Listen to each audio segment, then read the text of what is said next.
চুপ করো তো। ফালতু কথা বলছে তখন থেকে, একদম চুপ করো তুমি। আর এই যে তোমরা মেয়েরা, তোমরা আজকে যারা এই জায়গাটা দাঁড়িয়ে আছো, সেখানে তো তোমরাও একদিন নিজের ইচ্ছায় আসোনি। তোমাদেরও তো একদিন অবস্থা ওর মতো ছিল। তা তোমরা আমাকে একটা কথা বলো, যে মেয়েটার ইচ্ছে আছে ফিরে যাওয়ার, যে মেয়েটার কাছে উপায় আছে ফিরে যাওয়ার, সে কেন আজকে যেতে পারছে না? তোমাদের হয়তো আজকে আর কোনো উপায় নেই, কিন্তু তোমরা মনে হাত দিয়ে বলো তো, তোমাদের কি এখানে থাকতে ভালো লাগছে? তোমাদের কি ইচ্ছা করছে না যে এখান থেকে বেরিয়ে যাই? নির্ঘাত তোমাদের কাছে আজকে কোনো উপায় নেই তাই। কিন্তু তোমাদের তো আজকে ওর জন্য ফাইট করা উচিত। তোমাদের তো আজকে গলা তুলে বলা উচিত যে আমরা যেটা করতে পারিনি সেটা যেন সাজি করতে পারে। আমরা এখান থেকে পালিয়ে যেতে পারিনি, কিন্তু সাজি যেন এখান থেকে পালিয়ে যেতে পারে, সাজি যেন এখান থেকে বেরিয়ে যেতে পারে, সাজি যেন বাঁচতে পারে। তোমাদের মনে হয় না তোমাদের এইটুকুনি ওর জন্য করা উচিত? ও যাক, ও চলে যাক এখান থেকে, চলে যাক। আমরা যা পারিনি, ও তা পারুক। ও নিজের মতো করে বাঁচুক। আমাদের জীবন তো বিফলেই কেটে গেল। আমরা মনুষ্য জন্ম পেয়েছি, কিন্তু এই পাকে আমরা রয়ে গেলাম। আমাদের তো এই গলিটাই পৃথিবী। এই গলির বাইরে গেলে লোকে কেমন ভাবে তাকায় আমাদের দিকে, কিন্তু আজ তো সাজি বেঁচে গেল। তোমরা এরকম অনেক সাজিকে বাঁচিয়ে দিও, অনেক সাজিকে বাঁচিয়ে দিও। আমি প্রমিস করছি, সাজির ফিউচারকে আমি সিকিউর করব, কিচ্ছু হতে দেব না। আমি জানি যে আমার খুবই অল্প ক্ষমতা, খুবই অল্প সাধ্য, কিন্তু আমি এই অল্প ক্ষমতা দিয়ে চেষ্টা করব অন্য মেয়েরা যাতে এই পথে না আসতে পারে। তোমরাও চেষ্টা করো, আমিও চেষ্টা করব। দেখবে একদিন না একদিন আমরা যদি সবাই মিলে চেষ্টা করি, তাহলে এই জায়গাটাই পৃথিবীর মানচিত্র থেকে মুছে যাবে। এই তোমরা তো কান্নাকাটি করো না, প্লিজ এত কান্নাকাটি করো না। আমার সত্যি তোমাদের জন্য খুব খারাপ লাগছে, কিন্তু কি করব বলো তো? ওই যে বললাম ক্ষমতার কথা, আমার তো ওই ক্ষমতাটাই নেই যে তোমাদের সবাইকে এখান থেকে বার করে সবার একটা চাকরি জোগাড় করে দেব। আমি হয়তো সেটা করতে পারবো না, কিন্তু তোমাদের কাছে একটা কথা বলি, তোমাদের নিজেদের ছেলে মেয়েকে না লেখাপড়াটা করিও, খুব ইম্পর্টেন্ট লেখাপড়াটা। আমিও তো আগে লেখাপড়া করতে চাইতাম না, কিন্তু এই যে আমার স্বামী আর আমার বাবা দুজনে মিলে আমাকে লেখাপড়াটা করিয়েছে। সবসময় বলেছে লেখাপড়াটা কতটা ইম্পর্টেন্ট, আর লেখাপড়া ছাড়া না এই পৃথিবীতে কিচ্ছু নেই, কিচ্ছু না। গুনগুন, আমার মেয়েটা তো লেখাপড়া করেছিল বলো? হ্যাঁ পটকা, সাজি তো লেখাপড়া করেছে, কিন্তু মানুষ চিনতে ভুল করেছে। তাই এটাও ইম্পর্টেন্ট যে শুধু লেখাপড়া নয়, নিজের চোখ কান খুলে রেখে মানুষকে চিনতে পাওয়া। সাজি, আয় মা আমার কাছে।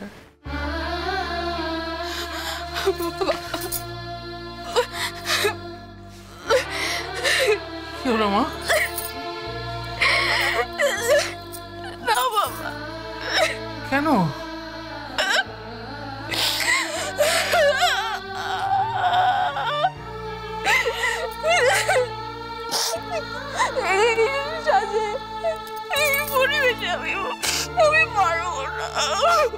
আমি তো তোর বাবা সাজি, আমার কাছে কিসের দ্বিধা, কিসের সংকোচ মা?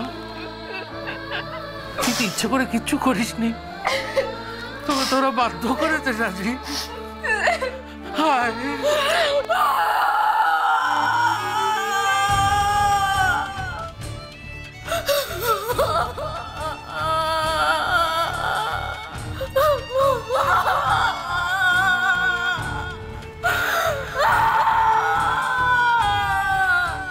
আপনারা এবার এগিয়ে যান, ওকে গাড়িতে তুলুন। কেস টেসের ব্যাপার যা হবে সেগুলো আমি পরে দেখে নেব। আমরা এগোবো স্যার? হ্যাঁ, এগিয়ে যাবে, কারণ আমাদের কিছু কাজ আছে। এখানে এসছি যখন খালি হাতে তো ফিরে যাব না। যার নামে এত দুর্নীতির অভিযোগ, তার সঙ্গে একটু কথা বলবো না? শুধু দুর্নীতি না, এত বড় ভয় দেখিয়েছে ও, এমনি এমনি চলে যাবো? দরকার হলে বেঁধে নিয়ে যাব। যান, আপনারা এগিয়ে যান। সাজি, এসো। গুনগুন, তুমি আমার গায়ে হাত দিও না গুনগুন। কেন, কি বলছো তুমি?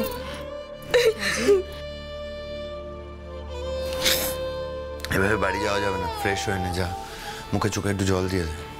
এখানে জল আমি কিছুতেই ব্যবহার করবো না সোনাদা। ঠিক আছে সাজি, সাজি কাঁদিস না, আমরা বাইরে গিয়ে জল কিনে নেবো, চল। হ্যাঁ সাজি, তুমি চলো।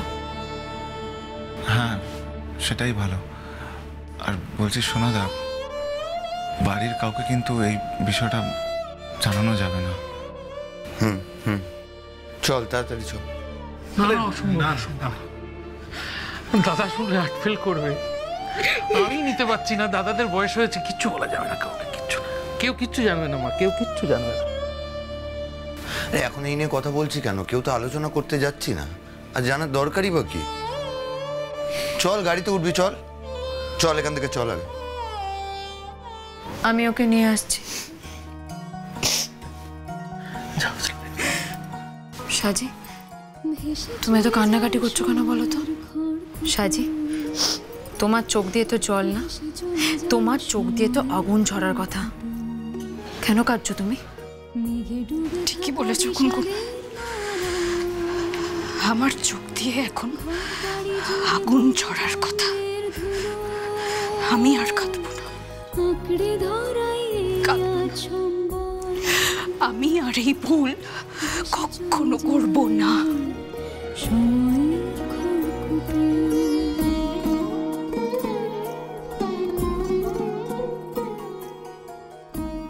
কিচ্ছু হয়নি, চুপ।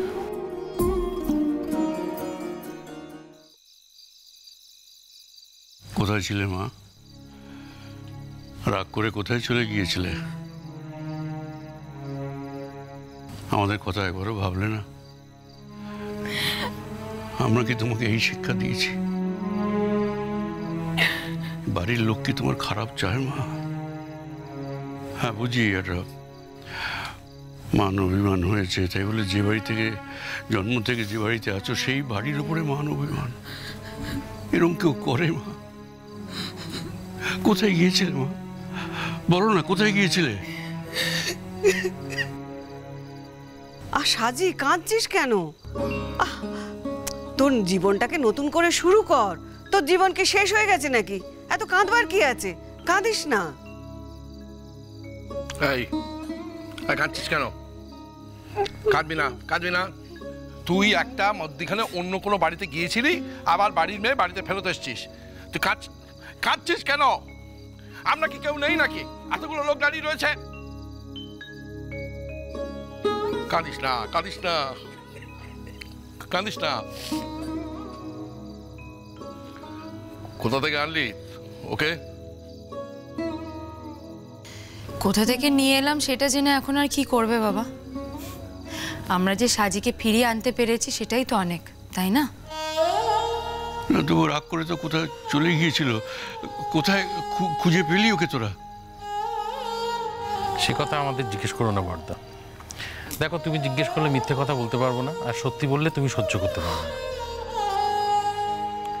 না জেঠাই, আমরা যে ঠিক সময়ে ওকে বাড়ি ফেরত আনতে পেরেছি এটাই যথেষ্ট। ও এমন জায়গায় পৌঁছে গেছিল যা আজকে যদি ওকে বাড়িতে না ফেরাতে পারতাম তাহলে সর্বনাশ হয়ে যেত। এখন বাড়ি ফিরে গেছে, এটাই বড় কথা। ওসব কথা বাদ দাও। রাগ করে কোথায় এমন চলে গিয়েছিল যেখানে নিজের সর্বনাশ হয়? ও সাজি, কোথায় গেছিলি বল না মা, বল। আরে তোর বাবারা জানলো, দাদারা জানলো, আর আমরা জানবো না?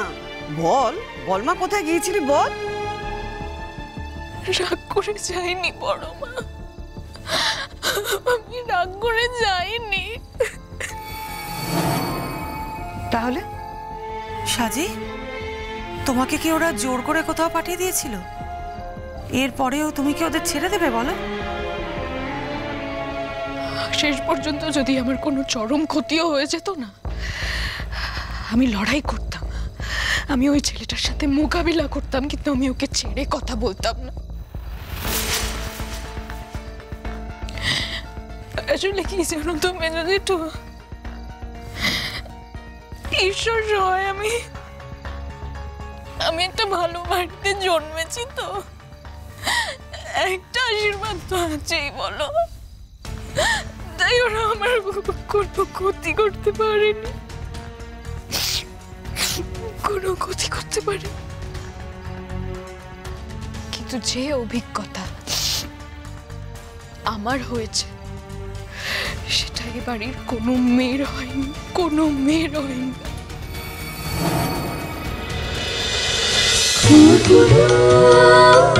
খুরকুরে